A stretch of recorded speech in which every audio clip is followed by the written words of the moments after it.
Hello, नमस्ते, कैसे हैं आप लोग? स्वागत है हमारे चैनल पर।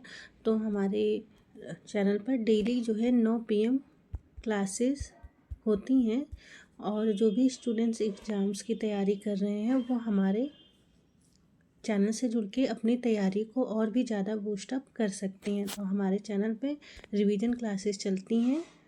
तो क्वेश्चन नंबर 1 है, नीचे 2 कथन दिए गए हैं जिनमें से प्रथम को अभिकथन ए कहा गया है और द्वितीय को तर्क आर कहा गया है। तो ये जो है कथन और कारण वाले क्वेश्चन है और कोर्ट में आपको जो है सही क्वेश्चंस का आंसर बताना है। तो अभिकथन ए है, नगरीय समूह अपनी संज्ञा विहीनता के लिए जाने जाते हैं। तर्क हम आर पढ़ते हैं कि तर्क आर क्या कह रहा है। तर्क आर है, नगर अपने आकार और जनसंख्या के कारण प्राथमिक समूह नहीं हो सकते हैं। ऊपर लिखे गए कथनों के संदर्भ में कौन सा कोट सही है? तो इसका राइट आंसर क्या होगा? तो नगरीय समूह जो है अपनी संज्ञा विहीनता के लिए जाने जाते हैं, ये तो सही है। और जो तर्क आर दिया है कि नगर अपने आकार और जनसंख्या के कारण प्राथमिक समूह नहीं हो सकते, तो ये भी सही है। आर जो है एक ही सही व्याख्या है। क्यों? क्योंकि जनसंख्या का जो आकार है वह जो है बड़ा होता है, ठीक है। और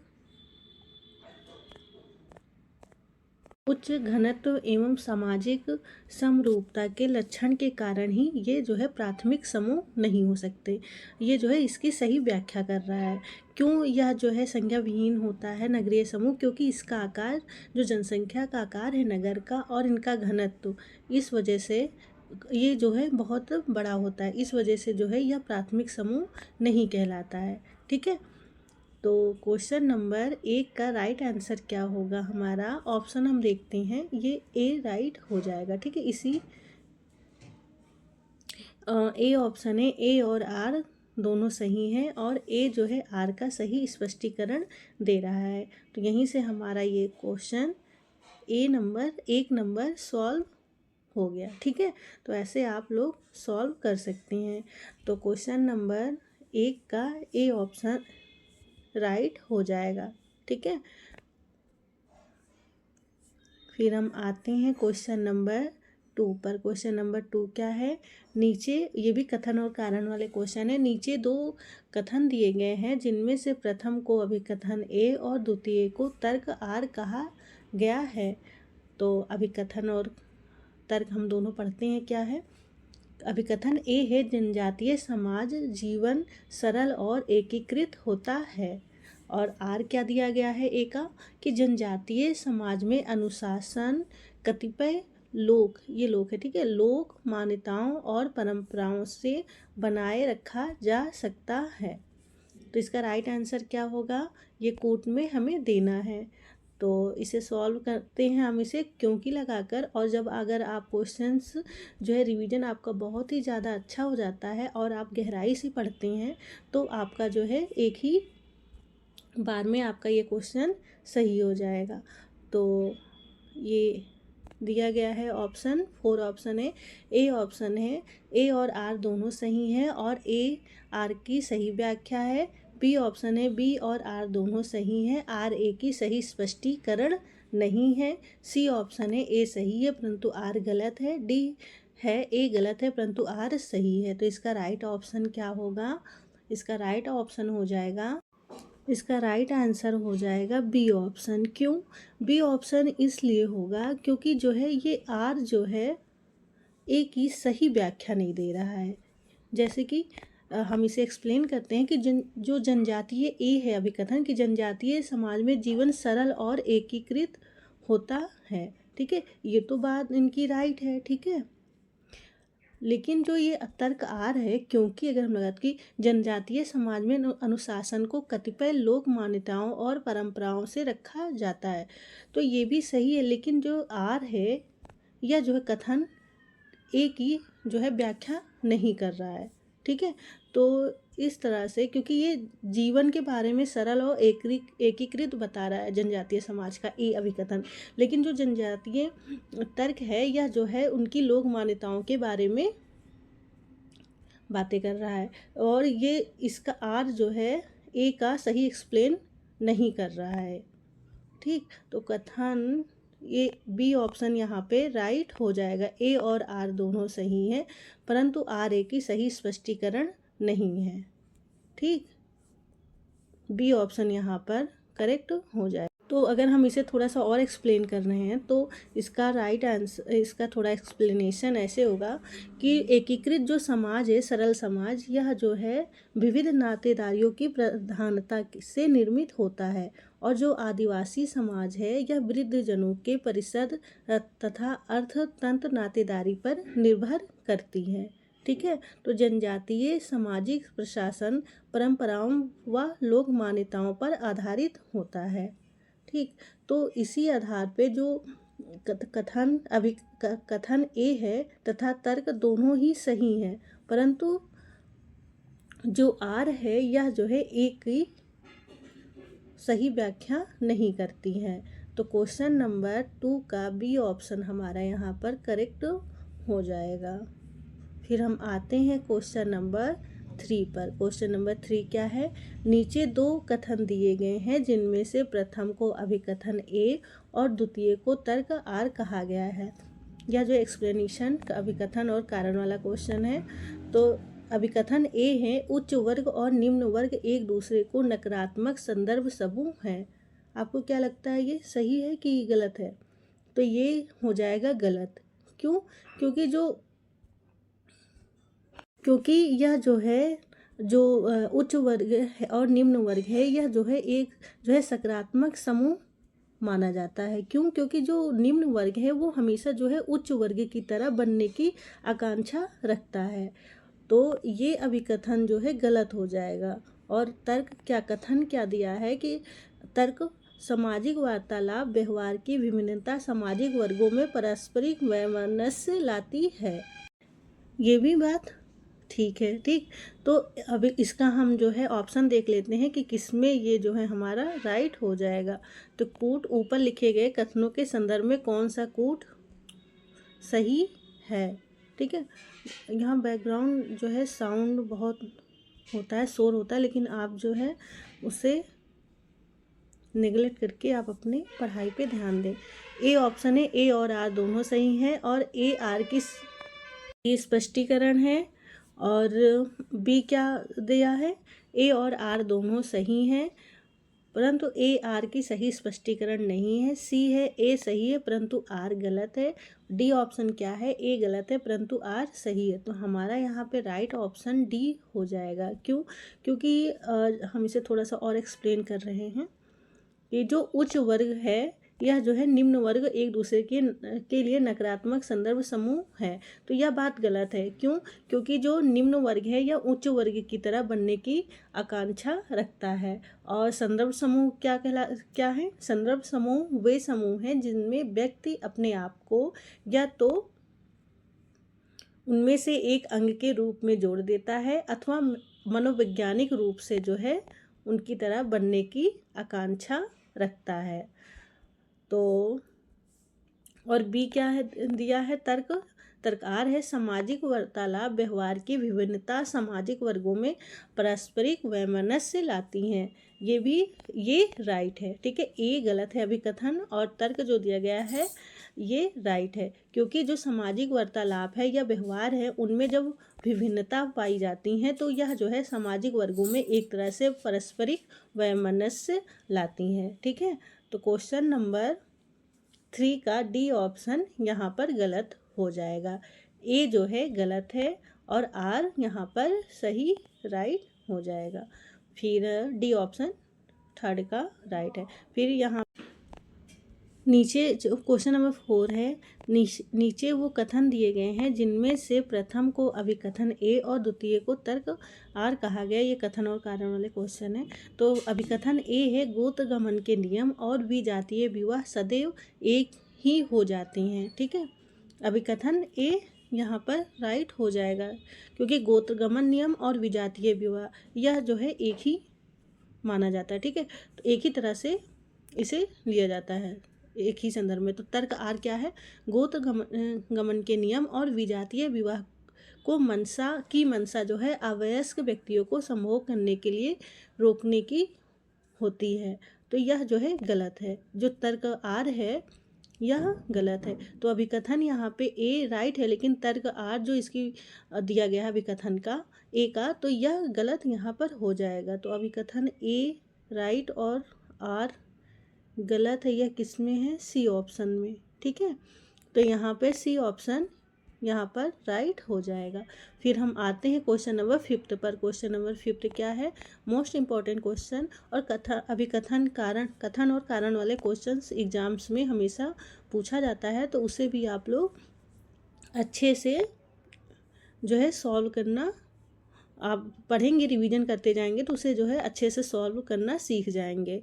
तो क्वेश्चन नंबर 5 है, निम्न में से किसने यह कहा है कि एक सामाजिक संस्था सांस्कृतिक प्रणाली का व्यवहारिक समरूप कॉन्फ़िगरेशन होता है? तो यह कथन किसका है? हम ऑप्शन देखते हैं। 4 ऑप्शन दिया गया है। ए ऑप्शन है किम्बाल यंग, बी ऑप्शन है मैकाइवर, सी ऑप्शन है गिन्सबर्ग, डी ऑप्शन है गिलिन। तो इसका राइट आंसर क्या होगा?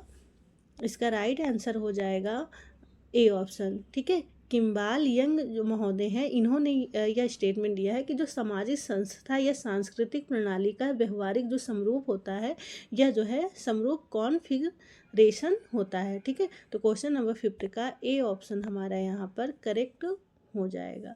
फिर हम आते हैं क्वेश्चन नंबर 6 पर। क्वेश्चन नंबर 6 क्या है? व्यवहार की वह भिन्नता जो किसी प्रकार को शारीरिक हानि अथवा नुकसान नहीं पहुंचाती है, उसे कहा जाता है। क्या कहा जाता है? ऑप्शन हम देखते हैं। ए ऑप्शन है सूक्ष्म विभिन्नता, बी ऑप्शन है सामाजिक भिन्नता, सी ऑप्शन है भद्र भिन्नता, डी ऑप्शन है कठोर भिन्नता। तो इसका राइट ऑप्शन क्या हो जाएगा? इसका राइट ऑप्शन हो जाएगा बी ऑप्शन। ठीक है, सामाजिक भिन्नता बी राइट आंसर हो जाएगा। कि जो व्यवहार की वह भिन्नता जो किसी प्रकार की शारीरिक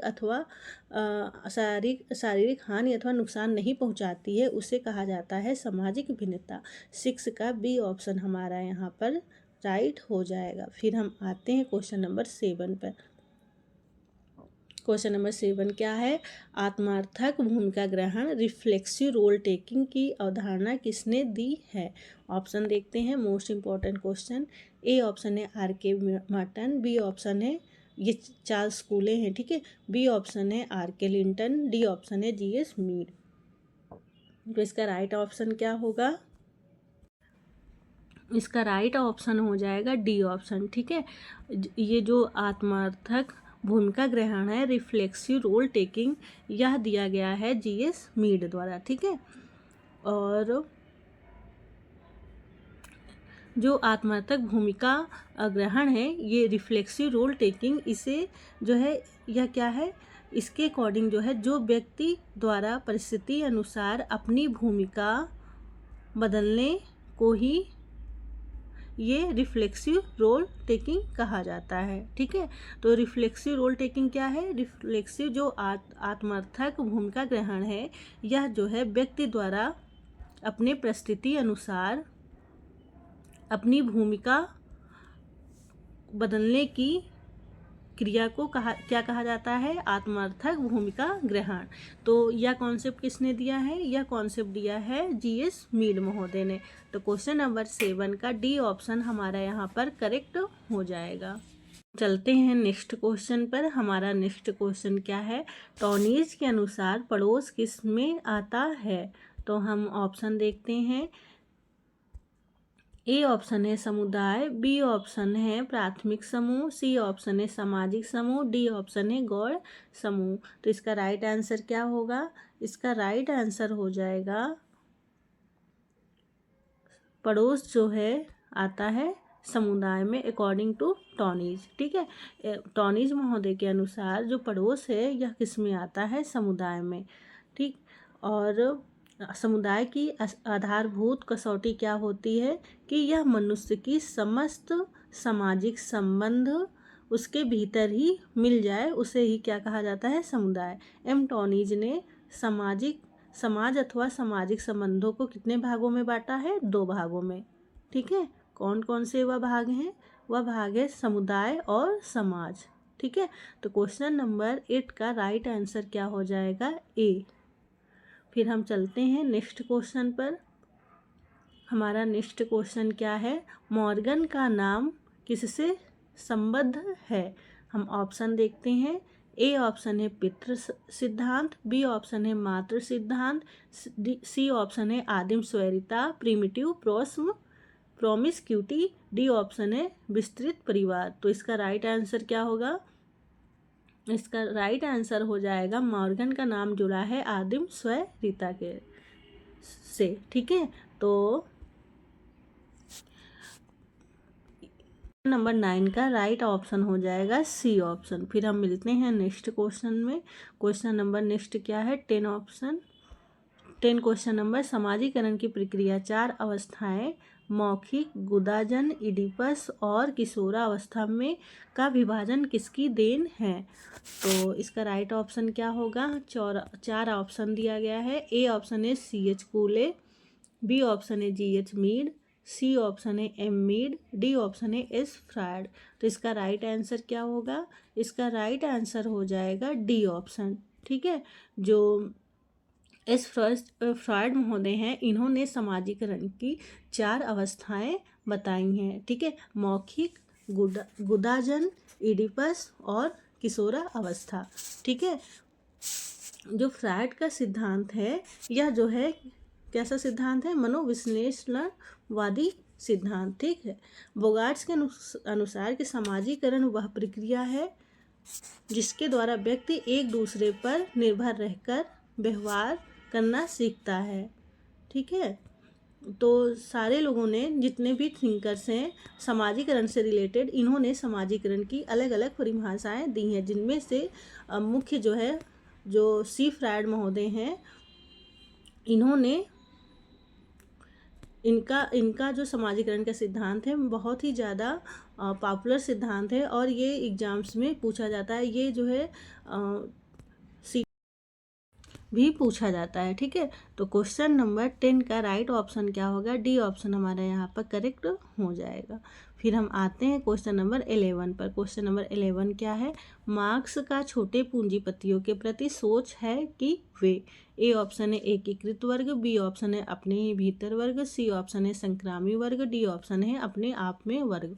तो इसका राइट आंसर क्या होगा? तो मार्क्स का जो छोटे पूंजीपतियों के प्रति सोच है वह यह है कि जो छोटे पूंजीपति हैं यह क्या है? संक्रामी वर्ग, ठीक है। तो क्वेश्चन नंबर 11 का सी ऑप्शन हमारा यहाँ पर करेक्ट हो जाएगा। फिर हम आते हैं क्वेश्चन नंबर 12 पर। क्वेश्चन नंबर 12 क्या है? वेबर का स्त्रीकरण का सिद्धांत मार्क्स के सिद्धांत से भिन्न है क्योंकि मार्क्स ने इसमें एक अतिरिक्त संरचनात्मक वर्ग जोड़ दिया है, ठीक है। तो इसका राइट आंसर क्या होगा? इसका राइट आंसर हो जाएगा सी ऑप्शन, ठीक है। स्टेटस, जो वेबर हैं, इन्होंने जो है वेबर ने स्टेटस जो स्थिति समूह की भी बात की है, ठीक है।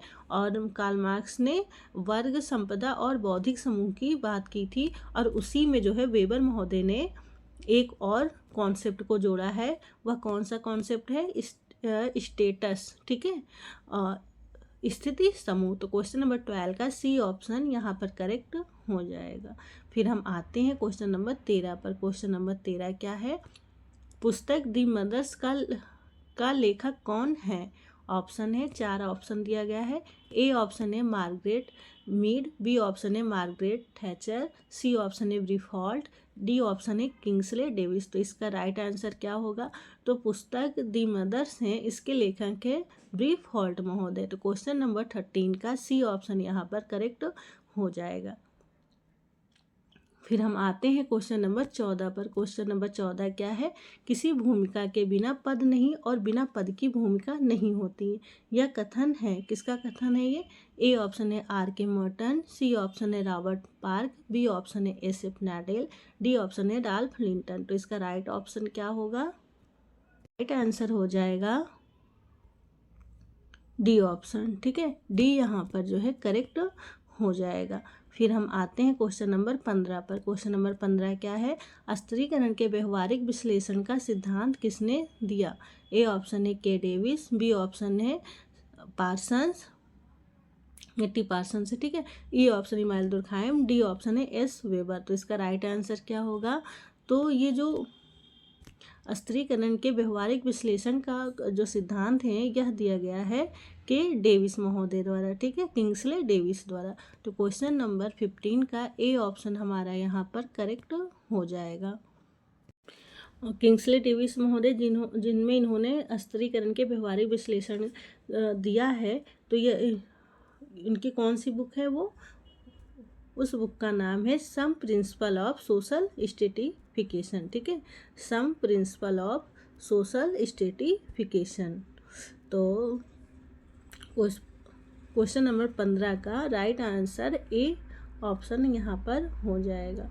फिर हम आते हैं क्वेश्चन नंबर 15 पर। नंबर 17 पर, क्वेश्चन नंबर 17 क्या है?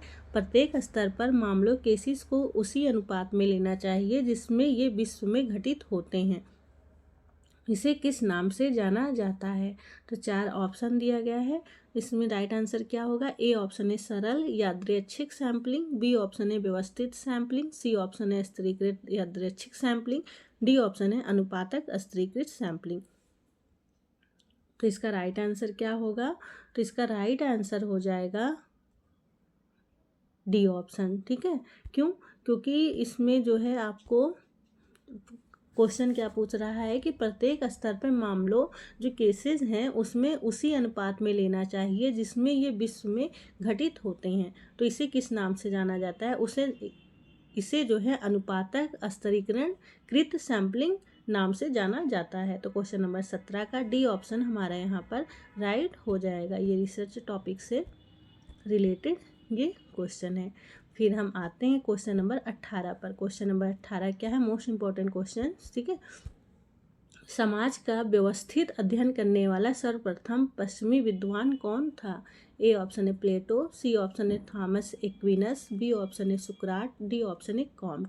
तो इसका राइट आंसर क्या होगा? इसका राइट आंसर हो जाएगा डी, कॉम्ट महोदय, ठीक है। समाज का इन्होंने व्यवस्थित अध्ययन किया था, ठीक है।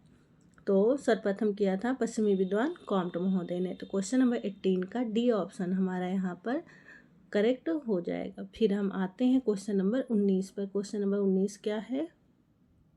समुदायों में परिवर्तन आते हैं क्योंकि ए ऑप्शन है समाज गतिशील है, बी ऑप्शन है समाज क्रांतिकारी है, सी ऑप्शन है समाज परिवर्तन को पसंद करता है, डी है समाज स्थिर है। तो इसका राइट ऑप्शन क्या होगा? जैसे कि हम जो है इसे कॉमन सेंस से ही सॉल्व कर सकते हैं कि समुदाय में परिवर्तन आते हैं। क्यों? क्योंकि जो है समाज गतिशील है, इसलिए जो है समुदायों में परिवर्तन आता है। तो क्वेश्चन नंबर 19 का ए ऑप्शन हमारा जो है करेक्ट हो जाएगा, ठीक है।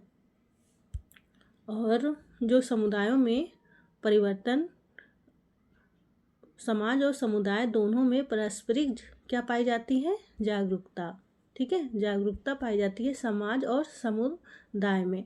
और समाजशास्त्र समाज का विज्ञान है और समाज सामाजिक संबंधों का जाल जिसमें मानव व्यवहार और सामाजिक क्रियाओं का अध्ययन किया जाता है, ठीक है। यह अध्ययन क्रमबद्ध और व्यवस्थित ढंग से किया जाता है, ठीक है। फिर हम क्वेश्चन नंबर 19 का ए ऑप्शन हमारा यहाँ पर करेक्ट हो जाएगा। फिर हम आते हैं क्वेश्चन नंबर 20 पर।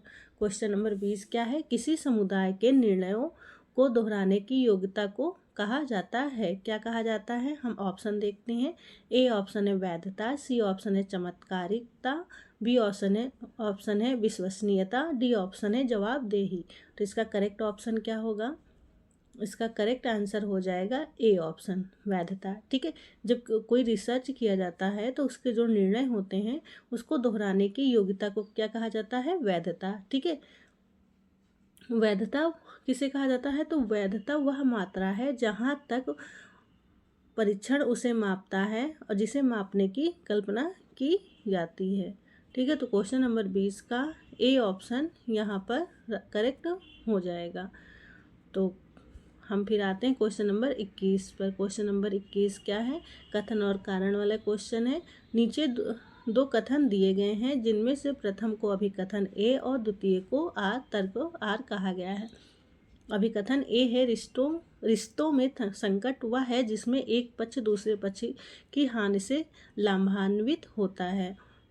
तर्क आर क्या है, यह संकट अधिकार जताने अथवा जुटाने के प्रयत्नों से संबद्ध होता है। तो इसका राइट ऑप्शन क्या होगा, इसका राइट आंसर होगा, इसका 4 ऑप्शन है, कूट दिया गया है। ए ऑप्शन है, ए आर दोनों सही है और ए आर का सही स्पष्टीकरण है। बी है, ए और आर दोनों सही है और ए आर का सही स्पष्टीकरण नहीं है।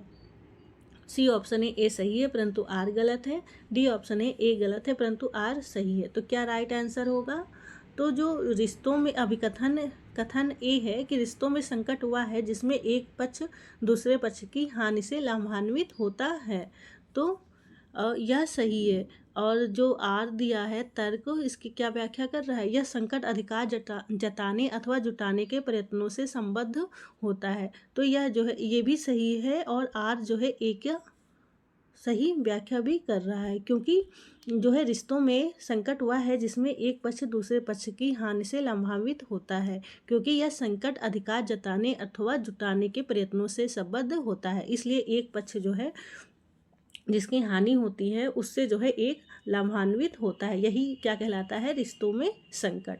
तो ये दोनों ही सही हैं और जो आर है ये जो है एक ही सही व्याख्या भी कर रहा है। तो क्वेश्चन नंबर 21 का ए ऑप्शन हमारा यहाँ पर करेक्ट हो जाएगा। ठीक है, फिर हम आते हैं क्वेश्चन नंबर 22 पर। क्वेश्चन नंबर 22 क्या है, हमारे यहाँ ये चार ऑप्शन में समाजशास्त्री हैं जिन्होंने संकट सिद्धांत में योगदान दिया है, मतलब कि वो संघर्ष में। ठीक है, समाज शास्त्र में उनके प्रयासों के क्रमानुसार सही चयन कीजिए। ठीक है, तो ए ऑप्शन है Karl Marx, Ralf Dahrendorf, Lewis Coser, C Wright Mills. B option है Karl Marx, Lewis Coser, C Wright Mills, Ralf डनेनडॉर्फ।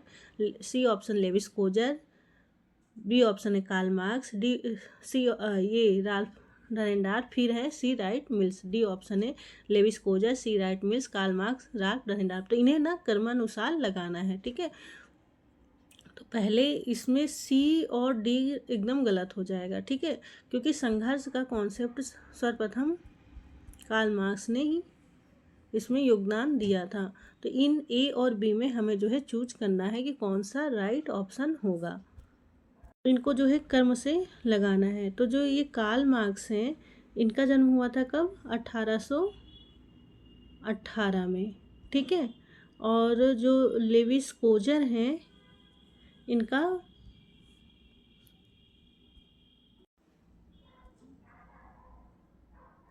1913। ठीक है, 1913। और सी राइट मिल्स जो है इनका जन्म हो जाएगा 1916। और जो राल्फ डनेनडॉर्फ महोदय हैं इनका हो जाएगा 1928। ठीक है, तो इस तरह से राइट आंसर हो जाएगा बी ऑप्शन। ठीक, कार्ल मार्क्स का जन्म हुआ था 1818 में, लेविस कोजर का हुआ था 1913 में, सी राइट मिल्स का ये यहाँ पे गलत क्योंकि राल्फ डनेनडॉर्फ का जन्म हुआ था 1928 में। ठीक है, सी राइट मिल्स का हुआ था 1916 में, और जो राल्फ डनेनडॉर्फ है इनका हो जाएगा 1928 में। तो इस तरह से राइट आंसर हो जाएगा बी ऑप्शन, यहाँ पर करेक्ट हो जाएगा। ठीक है, और ये आप इसका स्क्रीनशॉट रख सकते हैं। फिर हम आते हैं क्वेश्चन नंबर 1923 पे। ये भी क्रम अनुसार लगाने वाला क्वेश्चन है। नीचे 4 प्रारंभिक समाज विचारक की सूची दी जा रही है। समाजशास्त्र समाज मानव विज्ञान में ही उनके प्रवेश के क्रमानुसार सही चयन कीजिए। ए ऑप्शन है S F Nadel, Radcliffe Brown, Claude Levi Strauss, Bronislaw Malinowski. B option Radcliffe Brown, Bronislaw Malinowski, S F Nadel, Claude Levi Strauss. C option Claude Levi Strauss, Radcliffe Brown, Bronislaw Malinowski, S F Nadel. D option है Bronislaw Malinowski, Claude Levi Strauss, Radcliffe Brown और S F Nadel. तो इसे जो है हमें क्रमानुसार लगाना है जैसे हमने उपर्युक्त क्वेश्चन में लगाया था।